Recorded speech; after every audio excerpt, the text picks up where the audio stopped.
नमस्कार दोस्तों, knowledge for curious में आपका बहुत बहुत स्वागत है। और आज हम एल्बर्ट आइंस्टीन एट स्कूल के क्वेश्चन आंसर्स को बहुत ही तसल्ली से डिस्कस करने वाले हैं। आइए शुरू करते हैं। सबसे पहले सबसे सिंपल क्वेश्चंस की हम बात करेंगे। भाई, वन वर्ड और वन सेंटेंस में कौन से क्वेश्चंस आ सकते हैं?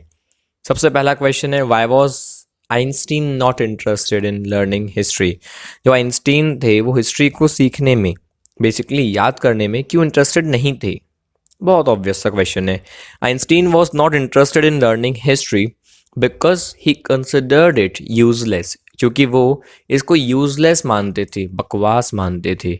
ही believed that one can look in a book for this, so there is no need of learning history. वो ऐसा मानते थे कि यार कोई भी इंसान किताब में देख सकता है। आप मुझसे पूछो अकबर कब पैदा हुआ था, मुझे याद नहीं है, तो मैं क्या करूँगा? मैं एक किताब उठाऊंगा, देख लूंगा, किताब में हो गया काम। मैंने जवाब दे दिया तो क्यों याद करूँ मैं? ये आइंस्टीन के विचार थे। Why did the teacher ask Einstein to explain his theory of education? Teacher ने क्यों बोला आइंस्टीन को, बताओ तुम्हारी क्या है थ्योरी ऑफ एजुकेशन, तुम क्या सोचते हो पढ़ाई लिखाई के बारे में? तो the history teacher mister brown, जो हिस्ट्री टीचर थे मिस्टर ब्राउन, उन्होंने आइंस्टीन से पूछा कि अपनी थ्योरी समझाओ, क्योंकि ही डिड सो, मतलब उन्होंने ऐसा किया क्योंकि वो चाहते थे आइंस्टीन को ह्यूमिलेट करना, अपमान करना आइंस्टीन का, इसलिए उन्होंने कहा ऐसा। फिर पूछ सकते हैं कि भाई, what does the author mean, sorry what does the author mean when he says mister Brown's eyes were cold and cruel? तो जब कहते हैं मिस्टर ब्राउन की आंखें कोल्ड और क्रूअल थी, इसका क्या मतलब है?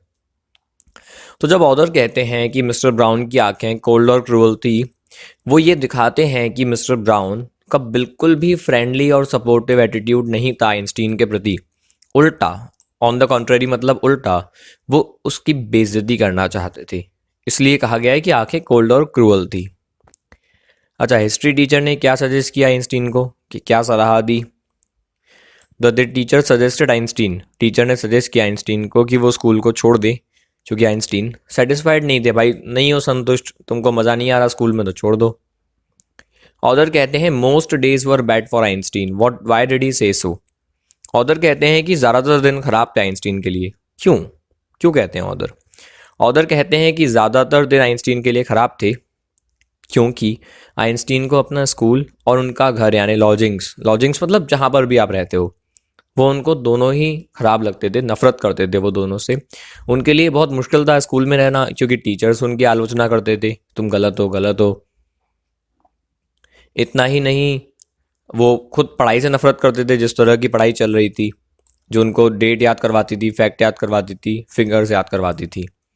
और वो स्लम वायलेंस को भी नफरत करते थे उनके घर पे, मतलब घर पे जाओ तो झोपड़पट्टी का जो वायलेंस है उससे उनको नफरत थी, स्कूल में जाओ तो पढ़ाई से उनको नफरत थी। इसलिए उनके लिए सारे के सारे दिन माइजरेबल थे, बहुत ही दयनीय थे। अब देखो, 2015 में पूछा था, कहाँ एल्बर्ट ने एक रूम ढूंढा था रहने को, कहाँ रहे थे वो? एल्बर्ट के पास ज़्यादा पैसा था नहीं कि वो अपने खाने पे और रहने पे खर्च कर पाए, तो उन्होंने सबसे गरीब वाले जो इलाके थे म्यूनिक के, वहाँ उन्होंने एक रूम ढूंढ लिया था रेंट पे रहने को। Why does what does Albert mean by civilised human being? तो जब एल्बर्ट ने कहा था ना यूरी को कि कम से कम तुम सिविलाइज्ड ह्यूमन बींग्स के बीच में रहते हो, इसका क्या मतलब था? तो बाय सिविलाइज्ड ह्यूमन बींग्स, ये बाय द वे पूरे क्वेश्चन आंसर्स मैंने ही बनाए हैं। तो ये जो सिविलाइज्ड ह्यूमन बींग्स हैं, इससे आइंस्टीन का मतलब था वो लोग जो काफ़ी मैनर्ड हैं, उनको ज़िंदगी जीने का तरीका आता है, तमीज़ से, शांति से रहने का तरीका आता है। इन शब्दों के माध्यम से जो आइंस्टीन है वो इशारा कर रहे थे उन लोगों की तरफ जिनके साथ में यूरी रहता है। तो अपने दोस्त यूरी को वो कह रहे थे कि यार तुम तो कम से कम तमीज़दार लोगों के बीच में रहते हो, जिनमें तमीज़ है, जिनको सलीके से रहना आता है। मैं तो ऐसे लोगों के बीच में रहता हूँ, लड़ाकू। ऐसा आइंस्टीन कह रहे थे। ऑथर कहते हैं कि Einstein eyes gleamed with a sudden idea, Einstein की आंखें चमक उठी एक अचानक से एक आइडिया से। क्या था ये idea? Einstein was quite worried, Einstein बहुत चिंतित थे और एंक्शियस भी थे, दोनों का मतलब है चिंतित, जब वो अपनी प्रॉब्लम को शेयर कर रहे थे अपने दोस्त के साथ। उनके एक आइडिया आया कि वो एक मेडिकल सर्टिफिकेट बनवा लें फर्जी, और ये प्रूव कर दे कि वो नर्वस ब्रेकडाउन को फेस कर रहे थे, यानी वो डिप्रेशन का शिकार हो चुके थे। Why did Albert pretend that he had money to take Yuri out to suffer? Albert ने ये नौटंकी क्यों की, नाटक क्यों किया कि उनके पास पैसा था यूरी को ले जाने को सफ़र पे? कब की बात है देखो। तो जब उनको फेक मेडिकल सर्टिफिकेट मिल गया तब आइंस्टीन ने ये नाटक किया कि उनके पास पैसे थे डॉक्टर की फ़ी पे करने को, जबकि असली में जेब में नहीं थे पैसे। डॉक्टर ने कहा आइंस्टीन तुम्हारे पास पैसा है तो तुम यूरी को ले जाओ सफ़र पे, मेरा भी दोस्त है तुम्हारा भी दोस्त है। आइंस्टीन ने हाँ बोल दिया। तो इस तरीके से उन्होंने नाटक किया कि उनके पास पैसा था यूरी को सफ़र पे ले जाने के लिए, असली में नहीं था। अब ये जो डायलॉग था, I am going to take this certificate to the head teacher tomorrow and that will be end of it, ये एल्बर्ट ने कहा था। इसका क्या मतलब था? तो देखो, ये उस समय की बात है, सर्टिफिकेट मिल चुका है, एल्बर्ट और यूरी बैठे हुए हैं और अल्बर्ट है जो यूरी को बोल रहे हैं कि ये सर्टिफिकेट मैं ले जाऊंगा कल, सब कुछ खत्म हो जाएगा, सारी की सारी टेंशन खत्म होगी। तो ऑर्डर का मतलब है कि वो जो फेक सर्टिफिकेट मिला था अल्बर्ट को, डॉक्टर ने जो दिया था, वो काफ़ी था एल्बर्ट की मदद करने को। Get rid of the school मतलब होता है किसी चीज़ से पीछा छुड़ाना, रिड ऑफ समथिंग, किसी चीज़ से पीछा छुड़ाना। तो स्कूल से पीछा छुड़ाने के लिए ये सर्टिफिकेट काफ़ी था। वो नहीं झेल पा रहे थे स्कूल को और ज़्यादा, तो वो चाहते थे बस अब मुक्ति हो जाए इस स्कूल से। जैसे आप कहते हो 12th हो जाए तो मैं किताबें चलाऊंगा, मुक्ति हो जाए पढ़ाई से, उसी तरीके से। While going through the conversation between Albert and the history teacher, what sort of person does Einstein appear to you? तो जब चैप्टर के शुरुआत में आप देखते हो अल्बर्ट को और उनके हिस्ट्री टीचर को, तो क्या आप देखते हो कि आइंस्टीन किस तरह के व्यक्ति हैं? आइंस्टीन एल्बर्ट एक ही बात है। तो देखो, जो कन्वर्सेशन होता है यानी बातचीत होती है एल्बर्ट और उनके हिस्ट्री टीचर मिस्टर ब्राउन के बीच में, ये उनके ओपिनियन दिखाता है पढ़ाई के बारे में। टीचर को जो पारंपरिक तरीका है, पुराना तरीका है एजुकेशन का, वो पसंद है, जैसे रटना, तारीखों को, फैक्ट को, फिगर को, कि कब कितने लोगों ने किसको मारा, ये सब हिस्ट्री में तो होता ही है। दूसरी तरफ जो एल्बर्ट है वो मानते हैं ज्ञान में, नॉलेज में और लॉजिक्स में फैक्ट की जगह। आइंस्टीन ऑफकोर्स ज़्यादा प्रैक्टिकल थे और लॉजिकल थे अपने हिस्ट्री के टीचर से ज़्यादा। अच्छा, how does a tight administration system usually check students from exploring new horizons? अच्छा, ऐसा कब होता है कि भाई अगर एक बहुत ही टाइट एडमिनिस्ट्रेटिव सिस्टम हो, बहुत ही ज़्यादा you can say tight system है पढ़ाई का या एडमिनिस्ट्रेशन का, कायदे कानून बहुत ज़्यादा है, तो जो स्टूडेंट्स हैं वो नए हॉराइजन्स को नहीं देख पाते हैं, मतलब नई नई चीज़ों को एक्सप्लोर नहीं कर पाते, क्रिएटिविटी उनकी मर जाती है। ऐसा होता है क्या, आप बताइए? तो एक टाइट हॉराइजन, अगर एक टाइट एजुकेशन सिस्टम हो तो वो बिल्कुल स्टूडेंट्स को वो रोकता है, चेक मतलब रोकना, नए हॉराइजन्स को एक्सप्लोर करने से, क्योंकि वो उनकी क्यूरियोसिटी को मार देता है, वो उनके जानने की इच्छा को ख़त्म करता है। एजुकेशन का मतलब होता है डेवलपमेंट स्टूडेंट का, कि भाई स्टूडेंट डेवलप करे, पर दुर्भाग्यवश अनफॉर्चुनेटली ये उनकी मेंटल डेवलपमेंट को रोकता है, दिमाग के विकास को रोकता है, उनके अंदर इन्फॉर्मेशन को इतना भर देता है स्टूडेंट के अंदर कि उसका मेंटल डेवलपमेंट खुद ब खुद रुक जाए। स्टूडेंट्स जनरली वो चिल्ड्रन होते हैं या यंगस्टर्स होते हैं, यानी स्कूल या कॉलेज के बच्चे, जिनको आज़ादी चाहिए उनकी क्रिएटिविटी की ग्रोथ के लिए। बहुत ज़्यादा जब डिसिप्लिन होता है, बहुत ज़्यादा जब होमवर्क होता है, प्रोजेक्ट होते हैं, तो उनका सारा का सारा मतलब ज़्यादातर समय और एनर्जी कहाँ जाता है? होमवर्क करना है, प्रोजेक्ट करना है, एग्ज़ाम आ गया, ये आ गया, वो आ गया, सिलेबस इतना सारा है। तो इवेंचुअली मतलब अंततः एज अ रिजल्ट क्या होता है? उनका जो डेवलपमेंट है वो रुक जाता है। आप खुद भी देखोगे कि जो अभी भी आप देखोगे ज़्यादातर बड़े स्कूल्स, यहाँ के जो बच्चे होते हैं इन पे बर्डन इतना होता है, ये सिलेबस निपटाओ, ये सिलेबस निपटाओ, इतना सारा होमवर्क, इतने सारे प्रोजेक्ट्स, इतने सारे एग्ज़ाम, पूरा साल आप देखोगे तो बार बार एग्ज़ाम आ जाते हैं, तो वक्त नहीं मिलता कि सोचें कि आखिर हम पढ़ क्या रहे हैं, इसके बारे में हम और जानें। और जानने की जगह जो चल रहा है उसी में इतना वक्त निकल जाता है, क्रिएटिविटी मर जाती है। फिर जानने की बजाय लगता है कि भाई एग्ज़ाम निपटाओ पहले तो फिर सोचेंगे, और एग्ज़ाम निपटते निपटते पूरा पढ़ाई खत्म हो जाती है। द ऑदर सीज, ऑदर कहते हैं he has to go to the hateful place the next morning, which place is the author referring to? तो यहाँ पे जब ऑदर ने कहा था कि उनको दोबारा जाना था उस हेटफुल प्लेस पे, किस जगह की बात हो रही है, कौन सी प्लेस है और उसको हेटफुल क्यों बोला है? तो यहाँ पे ऑदर एल्बर्ट के स्कूल की बात कर रहे हैं, जो एक हेटफुल प्लेस है उनके लिए। एल्बर्ट की इच्छा तो थी नहीं स्कूल जाना, स्कूल डिप्लोमा के लिए, बस पिताजी उनके चाहते थे जाना। टीचर प्रेशराइज करते थे आइंस्टीन को कि याद कर हिस्ट्री, याद कर फैक्ट, और एल्बर्ट को वो पसंद था नहीं सिस्टम, इसीलिए उनको जो स्कूल है वो हेटेड था, उनको नापसंद था, इसलिए बोला गया है हेटफुल प्लेस। हेटफुल प्लेस मतलब वो नहीं कि वहाँ पे खून खराबा हो रहा है, हेटफुल मतलब आइंस्टीन को पसंद नहीं है वो जगह। मिस्टर ब्राउन ने आइंस्टीन को कहा था कि एक एक्स्ट्रा पीरियड के लिए रुको। इसका क्या मतलब है? झाड़ू पोछा लगवाया क्या? देखिए, तो मिस्टर ब्राउन या के हिस्ट्री टीचर, उन्होंने एल्बर्ट को कहा था, कुछ क्वेश्चंस पूछे थे वाटरलू के बारे में, एल्बर्ट जवाब दे नहीं पाए और सुना दिया कि मुझे इंटरेस्ट ही नहीं है हिस्ट्री याद करने में, फैक्ट याद करने में। अपनी थ्योरी सुनाना शुरू कर दी तो टीचर गुस्से में आ गए। टीचर ने कह दिया निकल जाओ स्कूल से।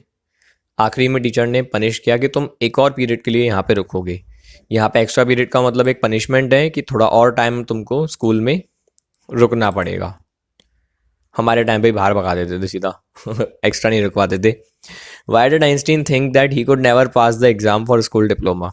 देखो भाई 2010 में, ठीक 10 साल बाद 2020 में भी आ गया एक क्वेश्चन। देखते हैं 21 का क्या होता है। तो आइंस्टीन ने ऐसा क्यों सोचा कि वो कभी स्कूल डिप्लोमा को पास नहीं कर पाएंगे? देखिए, आइंस्टीन ने ऐसा सोचा कि वो कभी स्कूल डिप्लोमा को पास नहीं कर पाएंगे क्योंकि उनको डेट को रटना पसंद नहीं था, फैक्ट को, फिगर को रटना पसंद नहीं था। वो नहीं मानते थे कि भाई दिमाग को आप इंफॉर्मेशन से भर दो, आप बिना रीज़न को जाने ही पढ़ाई करो। इतना ही नहीं है, उनकी इच्छा भी नहीं थी कि स्कूल को मैं अटेंड करूं। पिताजी के चक्कर में वो स्कूल अटेंड कर रहे थे। एल्बर्ट क्यों एडमेंट थे, मतलब अडिक्ट थे कि वो डॉक्टर से मिलकर रहूंगा, मिलकर रहूंगा, मिलकर रहूंगा? ऐसा क्यों हो रहा था? तो एल्बर्ट को स्कूल पसंद था नहीं। वो चाहते थे को छोड़ना स्कूल को अपने।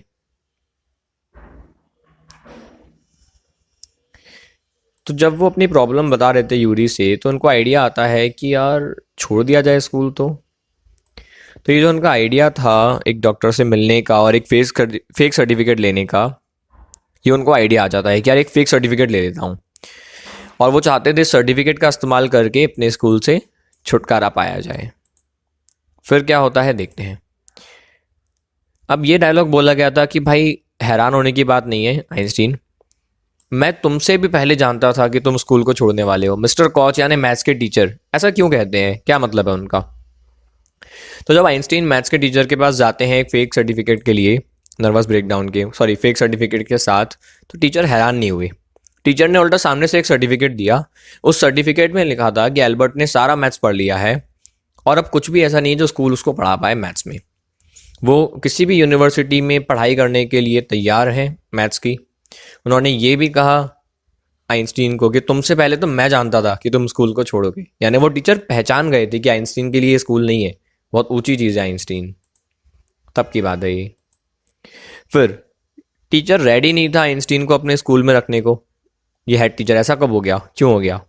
याद होगा आपको ना, देख सकते हैं। आइंस्टीन बिल्कुल भी एग्री नहीं थे वो सिस्टम से स्कूल के जो चल रहा था। वो टीचर को अपोज करते थे। हेड टीचर को ये बात पता थी कि भाई वो लोग इस तरह से नहीं पढ़ा पाएंगे अगर आइंस्टीन रहा। तो आइंस्टीन हर बार उंगली करते रहेंगे, ऐसे मत पढ़ाओ, ऐसे मत पढ़ाओ, गलत कर रहे हो। तो इस चक्कर में हेड टीचर जानते थे कि नहीं, आइंस्टीन को निकालना है।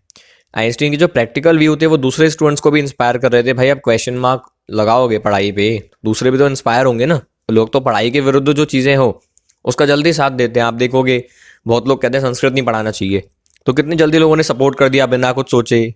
लैंग्वेज नहीं पढ़ाना चाहिए, लोग हाल सपोर्ट करने बैठ जाते हैं। हिस्ट्री नहीं पढ़ाना चाहिए, लोग हाल सपोर्ट करने बैठ जाते हैं। तो सारे जो बच्चे हैं वो इंस्पायर हो रहे थे कि अरे सही कह रहा है आइंस्टीन, सही कह रहा है, हम भी नहीं पढ़ेंगे। हेड टीचर इस बात से चिंतित थे, इसलिए वो आइंस्टीन को एक न्यूसेंस मानते हैं, एक उपद्रवी मानते हैं, एक यू कैन से असामाजिक तत्व मानते हैं स्कूल के मामले में, एक अनग्रेटफुल जो कदर नहीं करता है स्कूल की। इसलिए वो आइंस्टीन से छुटकारा पाना चाहते थे। तो वो खुद चाहते थे आइंस्टीन से छुटकारा पाना, आइंस्टीन खुद चाहते थे स्कूल से छुटकारा पाना। हो गई राममिलाई जोड़ी। अब देखते हैं भाई 4 मार्क्स वाले क्वेश्चंस। आइंस्टीन की थ्योरी क्या थी एजुकेशन की, 2 साल पूछा गया ये। आइंस्टीन का काफ़ी प्रैक्टिकल व्यू था पढ़ाई के लिए, बहुत प्रैक्टिकली सोचते थे। वो नहीं मानते थे कि आप डेट, फैक्ट, फिगर को याद करो। बाय द वे डेट मतलब तारीख, फैक्ट मतलब तथ्य। तथ्य जैसे अकबर सिर्फ 13 साल की उम्र में राजा बने थे, महाराणा प्रताप ने इस जगह पर एक तलवार से दुश्मन को आधा आधा काट दिया था, इस तरह के फैक्ट। फिगर्स मतलब आंकड़ा, किसकी सेना में कितने लोग थे। तारीख मतलब कब किसने किसको मारा, इस टाइप से। वो चाहते थे मैं रीज़न जानूं। वो ये नहीं मानते थे कि भाई कितने सोल्जर ने कितने को मारा ये याद करो। वो मानते थे कि क्यों क्यों मारा, इस चीज़ में वो बिलीव करते थे। वो मानते थे एजुकेशन फोकस नहीं होना चाहिए इन्फॉर्मेशन पे, क्योंकि वो किताब में हम देख सकते हैं इन्फॉर्मेशन को। आइंस्टीन के अकॉर्डिंग एजुकेशन फोकस्ड होना चाहिए मेंटल डेवलपमेंट पे, दिमाग के विकास पे। एजुकेशन का मेन जो टास्क है ये नहीं होना चाहिए कि दिमाग को इन्फॉर्मेशन से भर दो, बल्कि स्टूडेंट को इतना तमीज़दार बनाओ कि वो अपनी समझ को डेवलप कर पाए।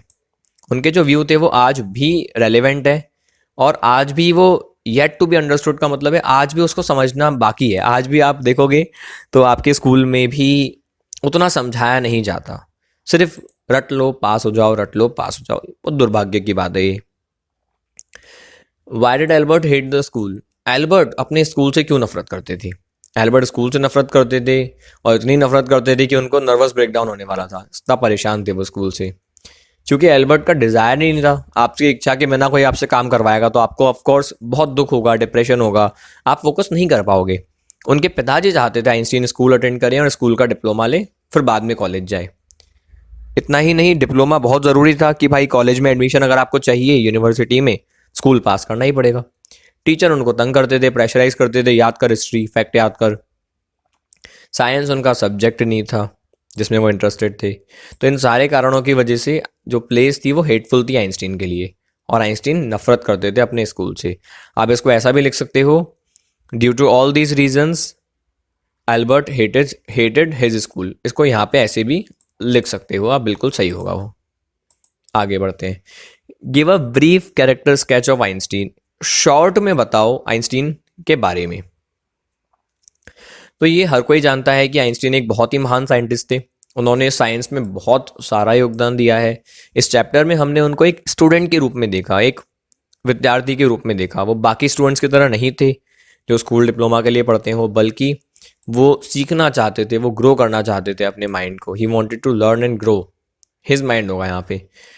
वो बहुत उत्सुक थे जानने को रीज़न इवेंट के पीछे कि आखिर क्या हो रहा है, कोई भी चीज़ हो रही है तो क्यों हो रही है।